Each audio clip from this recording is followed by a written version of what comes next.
Hi, my name is Lynzi Clyde, and this is Learn, Live, Love Yourself, a podcast where self-discovery leads to self-lovery.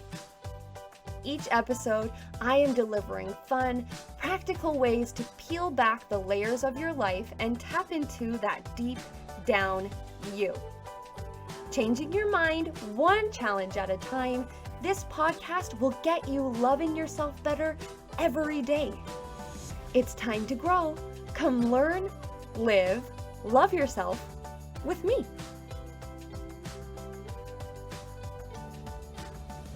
Episode 3, How to Share Your Stories with Erika Barrett. What is going on in that brain of yours? We all have stories we carry around with us that shape who we are and how we behave.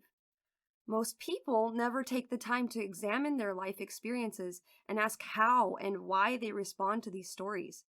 Like the Pop Challenge in episode 2, where we wrote down the stories that have defined us, we pinpointed the crucial narratives of our lives and asked whether those responses to those stories are healthy or not. And this can vastly improve our view of ourselves and help us move forward after difficult experiences. And this week, I am so excited to have my good friend Erika Barrett with me to give us a little insight on how she shares her stories. Erika, welcome. Good to be here, Lynzi. Erika is my very first interview, and everybody needs to go and give her huge props because I'm so grateful to have you here. So the first introduction of you, if you wanted to give the listeners a highlight reel snapshot of your life, where would you start? Well, I'm from Cincinnati, Ohio. I was born there. I had a 9-month stint in Nebraska. Then I moved to Massachusetts for 5 years, which I think is a lot of my formative years there, or happened there. And then I moved back to Cincinnati for my sophomore to senior year. Went to BYU and graduated with a degree. For people who don't know what BYU is. Brigham Young University. It's in Provo, Utah. It's a church school for the Church of Jesus Christ of Latter-day Saints. And I studied elementary education. I minored in... What did I minor in? Does it matter anymore? Doesn't matter. Spanish of some sort. I served a mission. And where did you serve your mission? I served a mission in Las Vegas, and it was Spanish speaking. Do you still use your Spanish? Sometimes. Sometimes? Yeah, I throw you under the bus sometimes. I'm like, Erika speaks Spanish to our friends at the gym. It's very useful. Do you think? Oh, yeah. I always feel bad, like, maybe she didn't want me to do that. No, I find that oftentimes I'll find like a custodian who happens to speak Spanish and I can get into places that I couldn't otherwise, or I find like discounts to things. It's been like really nice. That makes me feel bad about studying French. Like, I never use it and it never gets me anything. You make the best of friends and get into the coolest of places with Spanish. So, Erika and I are both members of the same congregation for the Church of Jesus Christ of Latter-day Saints, which she already mentioned. So this is how I know her. We've been good friends for her duration here. You've been here for 3.5 years. 3.5 years. Yeah. And it's been really fun. How did you meet your husband? What's his name? How'd you meet him? Okay, my husband's name is Lawrence, which when we were like dating, I looked up the median age for someone with that name and it's like 56. So. I bet after this podcast it's going to make a comeback. I promise you. So he's like an old soul. He really is. Yeah. But we met, he was a Sunday school teacher, has always been a Sunday school teacher. He's really good at that. Yeah, and he asked a question and I answered it and I guess it was good enough and he wanted to get to know me more and I was just looking for a friend and eventually we dated and got married. That's amazing. I feel like what a big indication of his interest in you. He's just like scoping out all the girls in class, just waiting for them to give a good enough answer. Right? You. Insightful. Yeah. Well, I think that says a lot about you too. So you met Lawrence. You've been married for how long? 6 years. Almost. In May. May. So next month. Now you have kids. They're beautiful. Tell us about them. Thanks. I have a daughter named Lydia. She'll be 4 on Monday. And she is the spunkiest. A wild child. Yes. She's unbelievable. Loves to get into trouble, loves to push the boundaries, and she's very independent. And I don't want to push that at all. I want it to continue to grow, but maybe in a different direction than where it's currently. Yeah. I have a 2-year-old named Linus, and he is the sweetest boy, and everything is a game to him. If it's putting pants on, it's a game. If it's getting his diaper changed, it's a game, which can be frustrating at times, but it's really endearing. And then I have a 6-month-old named Ellis. Ellis was 10 pounds when he was born, which we all were just praising Erika for making it to. Oh my gosh. And how long overdue were you with him? I was 9 days overdue. Oh. So people go longer, but it was hard. It was never hard for again. me watching. I will never go over it. Yeah, it's hard. And now he's 20 pounds. Yeah, he's a good sized kid, but I feel like the bigger ones are healthier and it's easier. All right. So the reason why I have invited you here today to be on this interview is because if Erika had a catchphrase, guys, it would be this. Do you guys want to hear something really embarrassing? I do say that all the time. We will be sitting around. Erika is an amazing cook. She has gone on this vegan trip, and if you ever want to know how to cook good food in a vegan way, ask Erika, because hers is the best I've ever eaten. And anyway, she'll cook us up a great meal. We'll be sitting down. We won't talk for a minute because we're just shoving our faces full of whatever she's like, this Buddha bowl she's made us. And then suddenly she'll just say, do you guys want to hear a really embarrassing story? Because it has just happened. They always happen to me. We're always waiting for it, and we can't wait. So people usually don't broadcast their most embarrassing moments. Like, some people are actually very afraid, deathly afraid of anyone ever hearing about something or seeing something embarrassing happen to them. So I want to know, why do you think you are so open about sharing these things? It's a really good question. I think that to understand that, you have to think, I have to like talk about my upbringing. Sure. In that, in the 7th grade, I was severely bullied. And that will be like my first embarrassing experience that I'll tell you about today. But I was severely bullied, and overcoming that, I had to get over the fact that that I don't care what people think about me anymore. And that was healing in a way. And I often think that sometimes when people share embarrassing stories, or they think of embarrassing stories, what they're really thinking of is experiences in life that bring shame. And you don't really want to share stories that bring shame. They're painful. You want to bury them. And the story that I'm going to share today, the first one, is one that I actually felt a lot of shame about until pretty recently. I didn't want to share it with anybody. I have found since that letting go of that shame and just learning to forgive yourself and laughing it off takes a lot of that sting away and keeps that moment from developing into shame. And I think that it's really empowering to be able to let go of those feelings and just laugh it off, especially with good friends who will love you regardless. Mm-hmm. So that's been helpful to me. So have you found that you're able to do this like during your embarrassing moments now, or is it still something that you go back later and think, okay, I need to shake this off? Very rarely will I have an experience now since that time. Since 7th grade? Since the 7th grade, very rarely will I have an experience where it stings for long periods of time, where it starts to develop into shame. Usually I just laugh it off, and I find that faster I tell the story, the easier it is to let go.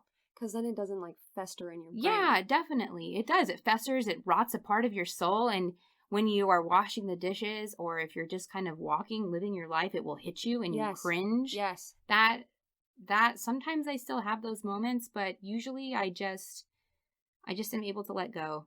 That is so amazing and so empowering. It's almost as if you laugh at yourself first, it's okay if people laugh at you. Yeah, totally. I don't know what the quote is or something. I can't remember. You just exactly. made it. You just made it. I just made it up. I'm going to put this on Instagram. If you laugh first, then it's okay if people laugh at you. So now I want to hear what your first story is. Let's just get right into that. What's your first embarrassing story? Okay. So my home life was a little complicated. I grew up with two parents. When I think about my upbringing was mostly good. I have good memories, but my parents' relationship has always been very, very tense. And so I think that is one of the many reasons that I often sought approval from external sources. Yeah. And so I tried really hard to fit in. Definitely too hard. And I was a late bloomer. And in the 7th grade, I was still flat as a board, and everybody else was that mattered to people, right? Was how far along you were in your developmental process to becoming a woman. Anyway, long story short, I wasn't there, so I decided to skip a few hoops, and I stuffed my bra. Which I'm sure a lot of people in this listening to this are just like nodding their heads. I don't know.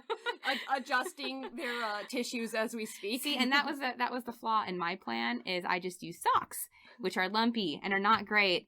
One particular time in gym class, I was wearing a baggy white shirt, and I happened to be stuffing with Christmas colored socks, and I totally got busted by everyone. And so I was destroyed. I was destroyed. I was called Stuffy. That was my name. And it went a little bit too far. I think people would trip me downstairs. Nobody would sit by me at lunch. I would eat lunch in the bathroom, and people would take turns coming in and just berating me and saying really horrible things. And that was, I think, when I think back about embarrassing experiences, I think that might be the most singular embarrassing experience of my life, just because, a lot of times when we talk about embarrassing experiences, they just happen to be things that are outside of our control. But this was something that I consciously chose to do, even though I knew that I shouldn't do it. And that brought a lot of shame. Whether that is true or not, that was how I felt at the time. And It was really difficult. So I had an art teacher who kind of took me under her wing, and I went and painted with her during lunch. And she really helped me develop the character I needed to kind of surpass this big ordeal that I was going through. And it was because of her I was able to decide I didn't care what people thought about me anymore. And that I didn't let that experience define me. That's so amazing that you had that art teacher. And what I was thinking during that, I was thinking, if only somebody had just come and like put their arm around you and said, guys, lay off. If only somebody, because you made the choice to stuff your bra. And as a 7th grader or however old you are, we like to carry blame and shame upon ourselves and think a lot of times that it's our fault.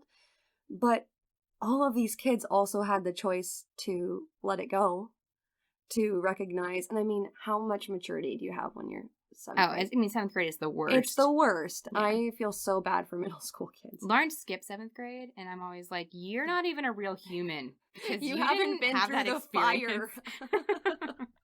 I know. But I'm so glad that you had that art teacher who could actually pull you out of that. And it just makes me think, like, we need to be that person for someone. I'm sure even as adults, there are going to be opportunities where we have the opportunity to put our arm around someone and say, hey, you know what? That's super embarrassing, but listen to this time what happened to me. Yeah. Just call it as it is. Yeah, that was embarrassing. And then move on. Yeah.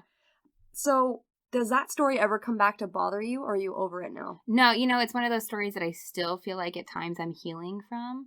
Because it's so much bigger than that one incident, right? Yeah, it's just kind of, it's one of those things that shows, I feel like, one of my character flaws that I worked so hard to try to overcome. That idea of trying to fit in or trying to please other people or not being myself.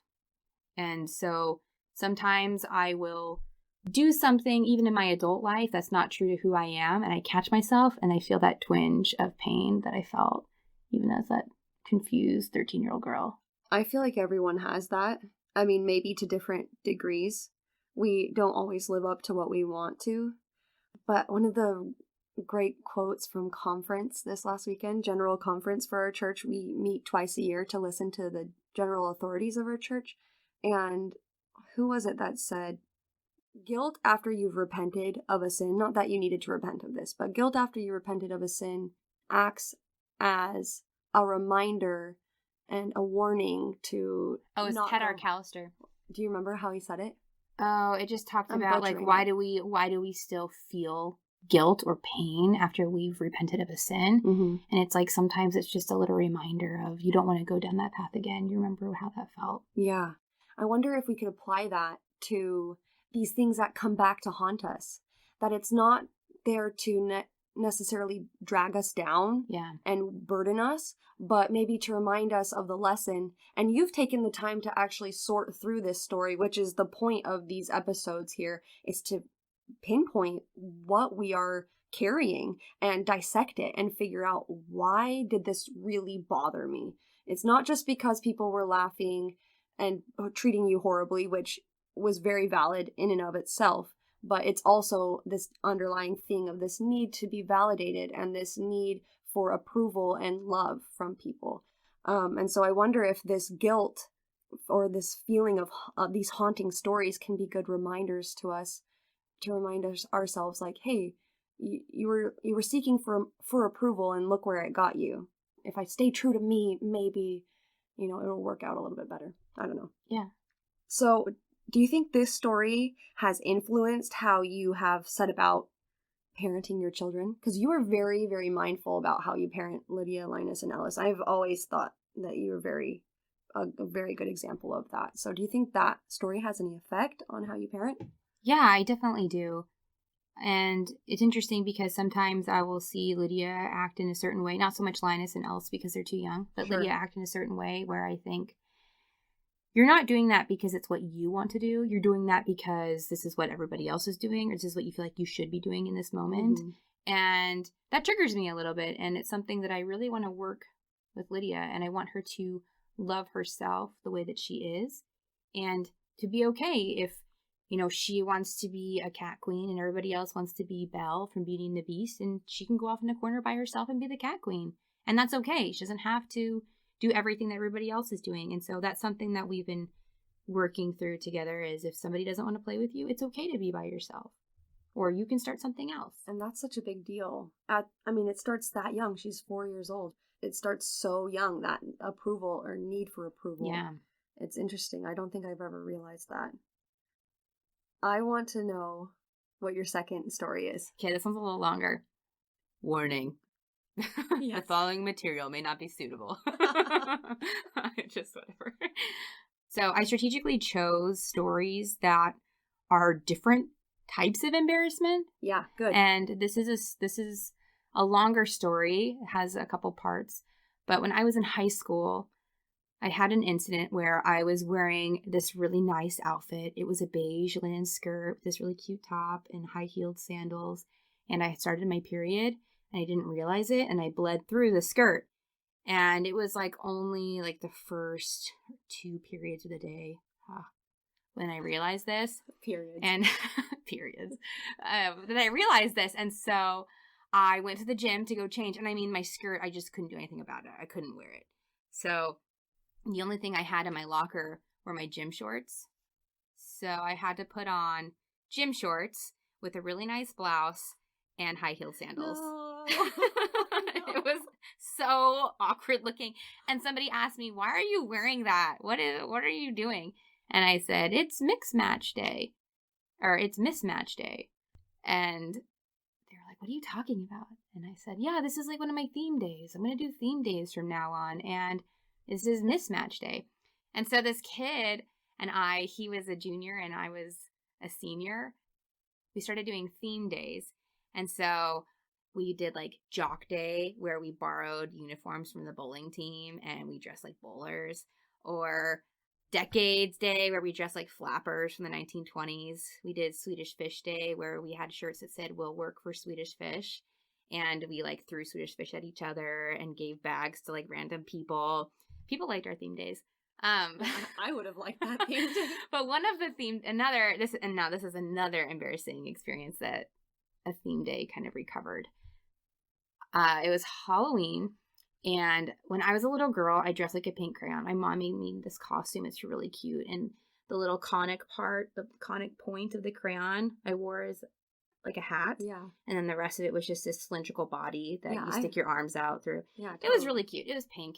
And so I thought I could still fit that. It's pretty funny. So I dyed my hair pink, and I wore this crayon costume for Halloween, and I just marched around so proud of this clever, cute DIY costume.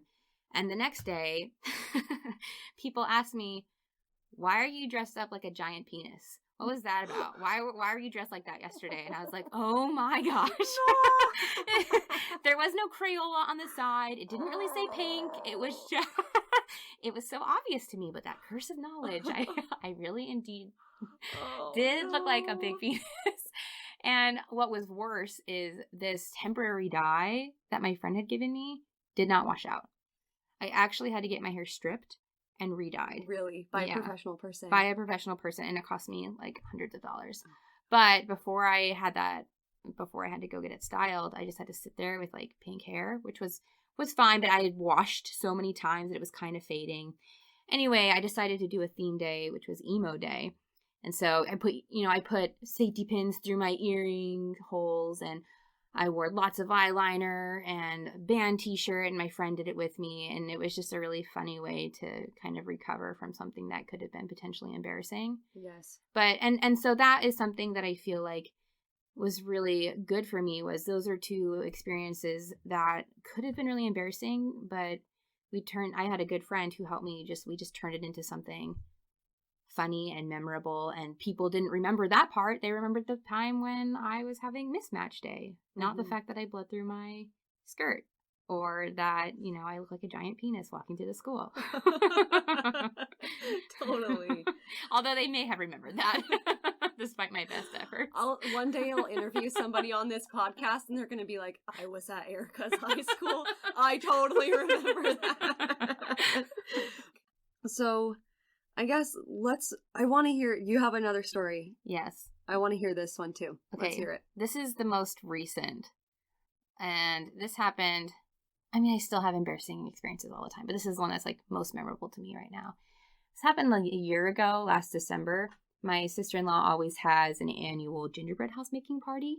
Well, that's fun. It was really fun. So we're on our way to that, and my husband stops to get gas, and right across the street from the gas station is a 7-Eleven. So I decide I'm going to go inside and get myself a Diet Coke. So I'm in there, and it's just me and the store clerk, who happens to be this Indian man. And I get my Coke, and I'm going to pay, and all of a sudden these like 5 hoodlum teenager kids come in. They're just loud, and they're obnoxious, and I was already annoyed. And then one of them opens their mouth and is like, "Yo, Raj, where's the root beer?" And the guy at the counter was like, "Excuse me? What did you say?" And he's like, "I said, Raj, where's the root beer?" And I was livid. I was livid for this man. And I said to them, I was full of righteous indignation. And I was like, "You need to apologize." And the kid looked at me kind of confused. He's like, "What do you mean?" And I was like, "You know why you need to apologize. Now do it." He was like, "I don't understand." And I was like, "You called him Raj." And the guy at the counter is like, "But my name is Raj." And I was like, "Oh, Raj, cool. Well, I gotta go. Bye, Raj. Thanks for the Coke. I'm out of here." So I kind of did this like awkward moonwalk out the door and ran to Lawrence and was like, "Drive, Lawrence, drive. We can never go back." Apparently, these kids were regulars and they knew him by his first name. And you just thought they were being super I thought they were being racist, and I was calling him Raj like some random. Oh, and I was being like I was being like a justice warrior. You were, right? And like, I'm so proud of you for having the guts to stand up to somebody. It backfired. I just didn't have enough information. Hey, but I think it's better to offend someone who meant no harm than to let something go by that could be potentially, harmful. They looked at me like I was insane. And so as soon we drove to my sister-in-law's house, who lived like 20 minutes away, and the whole time I was like, "I cannot believe this." And Lawrence was just laughing and laughing. And then we got there to the party, and I just like vomited the whole story out because it just felt so much better to have people laughing. And I think to your point about, it's better that you're laughing first than other people. I almost do feel like it's like if I laugh first and people are laughing with me and not at me because I'm already laughing. Yeah. But yeah, it made it a lot better. So the next question I have is, have you ever shared a story in your desire to try and take the edge off of the embarrassment or shame? Have you ever shared a story that you wished you hadn't shared? Like, has there ever been a time that you regretted, like, "Oh, I shouldn't have shared that"? There's some people who may not have appreciated a story that I've shared. And I learned that after the fact, when either they walk away or they have some body language that shows that they're not necessarily appreciative of what I'm sharing. And I just make a note of that, like, oh, next time I probably won't do that. But yeah, I think it's really important when sharing these experiences, the reason why I'm doing it, right? If I'm trying to do it for like social status or to fit into a place where I, once again, like that 7th grade self, where I'm trying to do something that's not true to myself, then I try not to do that. And if I do that, then I just make a note of that and say that was an inappropriate way to share that part of myself, and I won't do it again. And are you okay laughing at yourself doing that? I mean, even putting yourself out there and then being embarrassed about the story you just shared, like, is it the same method to get over that embarrassment as well? Yeah, sometimes I'll be like, oh man, I'll talk to Lawrence and say, oh man, I told Lynzi this like story and she was totally uncomfortable by it. And man, I guess, can't do that again. And he'll just be like, oh, that's funny. And like, that's just it. Getting it out but there. Yeah, just like sharing it. And even if it's just like because I've been trying to practice some mindfulness because that helps get a lot of that social anxiety out of the way. Just like kind of thinking about that, or mostly just sharing it with my husband really helps. Have you ever talked to the people that you felt like, oh, I might have offended that person? Do you go and make resolution, or do you kind of just let it lie and not try and make it any worse than it? Only if they're really close to me. Yeah. Will I share or will I talk to them and be like, hey, I don't know if this made you uncomfortable, but I'm sorry about that. But most of the time, no, because it's not worth rehashing. Yeah. It's fine. True. Right? Rather make memories of things that like we can enjoy rather than rehash memories that we're not going to like. Yeah. So if we were going to bullet point this list of tips for listeners to, if they want to be more open or if they're having a hard time sharing their stories, what would your tips be for them? It's important to laugh at yourself. Okay. First. Share stories with people that you trust first. See how that feels, and then maybe you can branch out. I often find it comforting or easier to share stories when I'm like helping people feel, this just happened to you, don't worry, let me share an embarrassing story, or this reminds me of something. Like service. Yeah. Or when I'm getting to know people, I can start with like a mild one. I'm always thinking of embarrassing stories, and I laugh about them, but I feel like it's a really great way to get to know people by sharing something. I think that it's important that when you're sharing, you don't do it in a way where people will be laughing at you and not with you to try to get social status or for whatever other reason that's not true to who you are. And yeah, I think that just making sure that you're being true to yourself and loving yourself where you're at is very important. Those are awesome. I know in my family, I would say I'm the most extroverted one in my family. So I see these things happening to my siblings or just growing up, how hard things have happened to them. And I didn't do anything to help. In fact, I probably made some of them worse. I was probably the basis of their embarrassing story or something. So it's good to hear what we can do to help, because we might have children who grow up to be very insecure in that way, who need that help. Or just maybe you change over time and something happens to you and you're not as confident as you used to be. And you need to go back to this, because there might be people who are totally fine and don't need this episode right now.